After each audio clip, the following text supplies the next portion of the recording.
Third, I beg to move for leave to introduce a bill to provide for the establishment of a broadcasting corporation for India to be known as Prasar Bharati to define its composition, functions, and powers, and to provide for matters connected therewith or incidental thereto.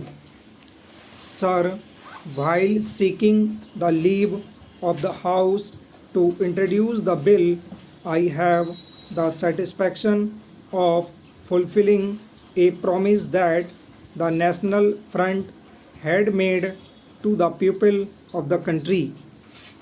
We had gone to the people with a manifesto containing a policy declaration to the effect that the National Front government would liberate the electronic media from the control of the government.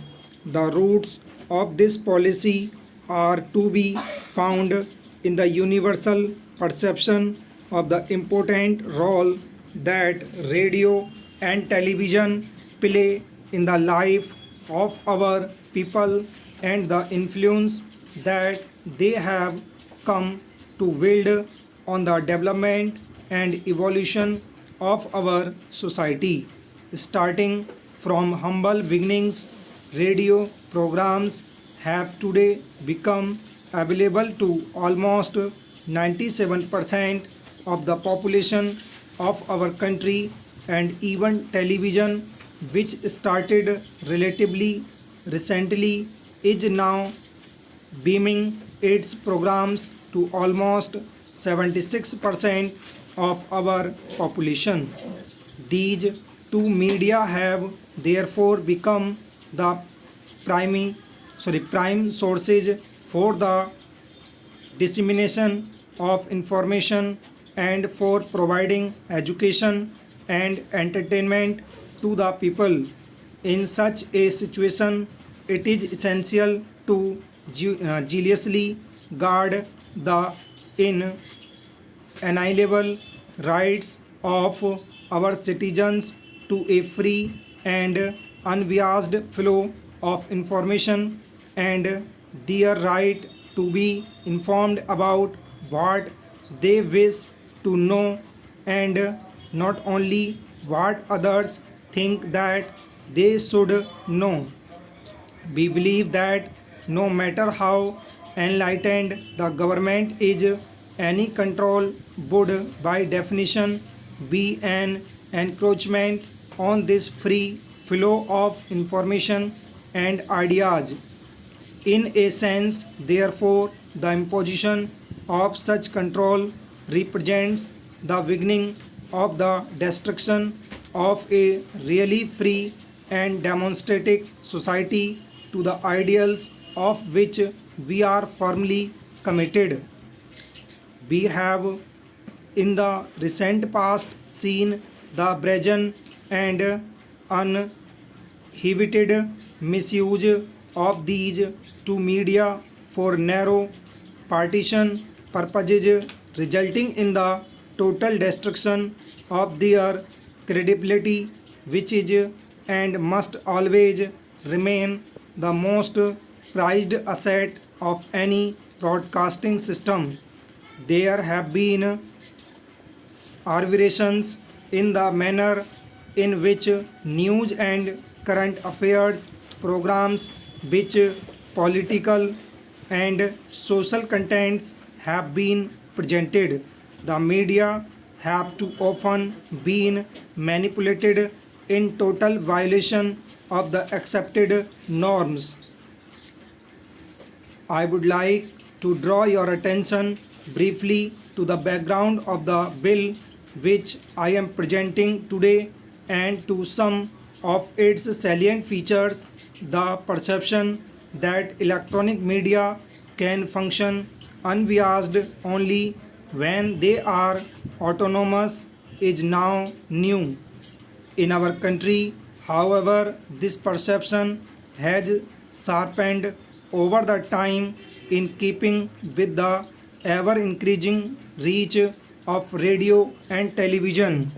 In 1964, the government had appointed a committee under Sri A.K. Chanda which had examined the functioning of AIR, the only electronic medium broadcasting regularly at that time.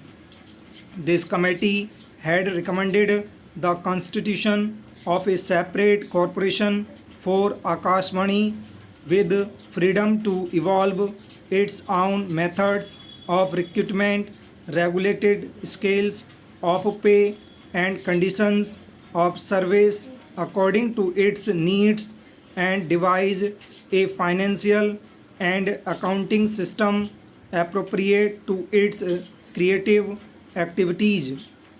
In 1977, following the trauma of the emergency, one of the major objectives of the Janta government was granting of autonomy to AIR and Doordarshan. A committee had been appointed under the chairmanship of Sri B.G. Varghese to examine the functioning of the two media and to make appropriate recommendations. On the basis of their recommendations, a bill called the Prasar Bharati Bill was introduced in the Lok Sabha in 1979. This effort, however, came to naught as the bill lapsed with the dissolution of the Lok Sabha. In the present bill, we are proposing initially only one corporation to be set up with two wings, one for radio and the other for television. There will be a board of governors with four full-time governors, namely chairman, executive governor, governor finance, and governor personnel. In addition, there will be 6 part-time governors who will be people of eminence in various fields of relevance to the two media. The two directors general of radio and television will report to the executive governor.